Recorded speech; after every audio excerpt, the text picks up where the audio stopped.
Phone cut झाल्यानंतर काही क्षण तिघही शांत उभे असतात. आर्यनच्या हातात फोन घट्ट पकडलेला असतो. सिया हळू आवाजात म्हणते, "तो मास्टर होता?" आर्यन मान हलवतो. समीर गंभीर होतो. "म्हणजे तो आता थेट आपल्याशी बोलतोय." आर्यनचा आवाज कठोर होतो. तो म्हणतो, "म्हणजे आता तो लपणार नाही." तेवढ्यात फोनवर एक मेसेज येतो. आर्यन स्क्रीन पाहतो. त्यात एक लोकेशन असते. सिया विचारते, "काय आहे?" आर्यन म्हणतो, "तो आपल्याला बोलावतोय." समीर लगेच म्हणतो, "हे ट्रॅप असू शकतं." आर्यन शांतपणे उत्तर देतो, "मला माहितीये, पण आता मागे फिरायचं नाही." काही वेळानंतर ते तिघे त्या लोकेशनवर पोहोचतात. एक मोठं अंधारलेलं वेअरहाऊस. आजूबाजूला कोणीच नसतं, फक्त शांतता. सिया म्हणते, "हे खूप रिस्की आहे." समीर म्हणतो, "आपण सावध राहूया." आर्यन पुढे चालायला लागतो. ते तिघही आत जातात. आत अंधार असतो. तेवढ्यात वरच्या बाजूला एक लाईट लागतो आणि एक आवाज घुमतो, "वेलकम आर्यन." तिघही वर पाहतात. एक माणूस उभा असतो, सावलीत. आर्यन म्हणतो, "मास्टर?" तो माणूस हळू हसतो. तो म्हणतो, "शेवटी तू इथे आलास." सिया आणि समीर सावध होतात.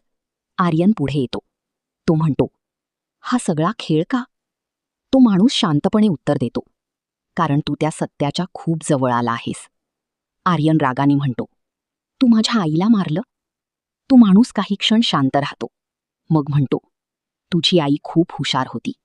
ती जास्तच जवळ आली होती." सिया दचकते. समीरचा चेहरा कठोर होतो. आर्यनचा राग वाढतो. तो ओरडतो, "म्हणजे तूच खुनी आहेस?" तो माणूस हसतो. तो म्हणतो, "खून हा शब्द खूप छोटा आहे. हे सगळं एक प्लॅन होतं." आर्यन थबकतो. तो विचारतो, "का?"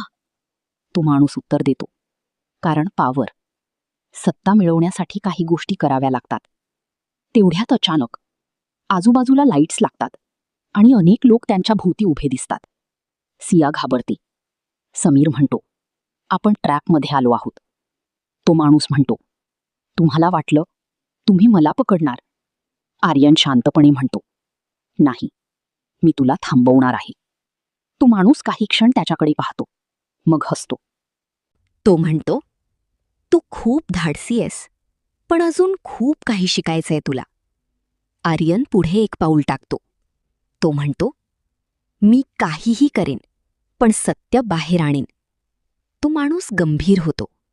तो म्हणतो, "मग खेळ सुरू होऊ दे." तेवढ्यात वेअरहाऊसचं दार जोरात बंद होतं आणि सगळीकडे अंधार पसरतो. आता आर्यन आणि मास्टर समोरासमोर आहेत. पण या खेळाचा शेवट कोण करणार आणि या अंधारातून कोण बाहेर पडणार, हे सगळं कळेल पुढच्या एपिसोडमध्ये. पूर्ण स्टोरी ऐकण्यासाठी स्टोरी बॉक्स मराठी या यूट्यूब चॅनलला सबस्क्राईब करा.